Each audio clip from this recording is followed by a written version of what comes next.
advertising is kind of a interesting area when we talk about challenge speech. For a long time, advertising commercial speech was not protected by the First Amendment. And so it took until 1975 for the Supreme Court to actually rule that commercial speech was a protected form of expression. Prior to this time, the courts kind of had the perspective that advertising was like kind of necessary but not particularly interesting speech, and that their idea was that advertisers just gave people sales information and stuff like that.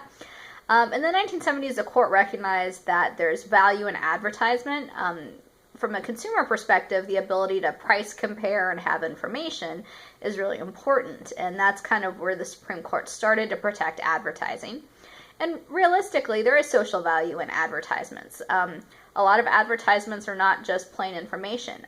Now, in our kind of very competitive advertising landscape, a lot of advertising is incredibly creative and artistic.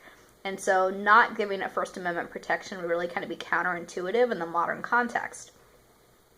And so we've seen this, shift from thinking it's just kind of useless information that advertisers are trying to say to something that is information consumers want, to something that has quite a bit of social value from a political and artistic perspective as well, despite the fact that its main intent is to sell something or to really try to get people to buy goods and services.